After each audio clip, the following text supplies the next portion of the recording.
നിങ്ങൾക്കെല്ലാവർക്കും എന്നോട് ദേഷ്യമാണെന്ന് എനിക്കറിയാം. ഞാനും നിങ്ങളിൽ ഒരാളാണെന്ന് ഞാൻ പറഞ്ഞത് എൻ്റെ വെറും ഭംഗിവാക്കാണെന്നാണ് നിങ്ങളെല്ലാവരും വിശ്വസിക്കുന്നത്. പക്ഷെ അല്ല, എനിക്ക് മറ്റൊരു പ്രിയനാവാൻ കഴിയുമോ എന്നെനിക്കറിയില്ല. പക്ഷെ ആവാൻ ഞാൻ ശ്രമിക്കും. ടൈലർ, കട്ടർ, ഹെൽപ്പർ എന്നൊന്നും നിങ്ങളെ വിളിക്കാൻ എനിക്ക് താല്പര്യമില്ല. ചേച്ചി, ചേട്ടൻ എന്നൊക്കെ വിളിക്കാനാ എനിക്കിഷ്ടം. എന്നേക്കാൾ പ്രായം കുറഞ്ഞവരെ പോലും. അതുകൊണ്ട് എല്ലാവരും ഒന്ന് പരിചയപ്പെടാനായിട്ടാണ് ഞാൻ വന്നത്.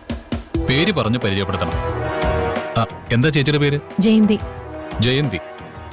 ജയന്തി എന്ന പേരിൽ മിടുക്കിയ ഒരു സീനിയർ ടൈലർ ഇവിടെ ഉണ്ടെന്ന് കരുണാകർ സാർ പറഞ്ഞിരുന്നു. നിങ്ങളുടെ ഭാഷയിൽ പറഞ്ഞ കരുനാഗം പറഞ്ഞിരുന്നു. നിങ്ങളുടെ പേര്? സൗന്ദര്യ. സൗ അല്ലേ? സാവത്രി ചേച്ചി, ഉഷ ചേച്ചി, നിഷ ചേച്ചി. കറക്റ്റ് അല്ലേ? നിങ്ങൾ?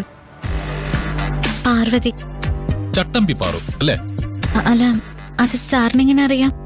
അറിയാം, എല്ലാം അറിയാം. ആരും പറഞ്ഞു തന്നൊന്നുമല്ല, ആരും പറയാതെ തന്നെ എനിക്കറിയാം. അറിയാവുന്ന മാത്രമല്ല, ഞാൻ പാർവതിയെ കണ്ടിട്ടുള്ളൂ. എന്നെയോ?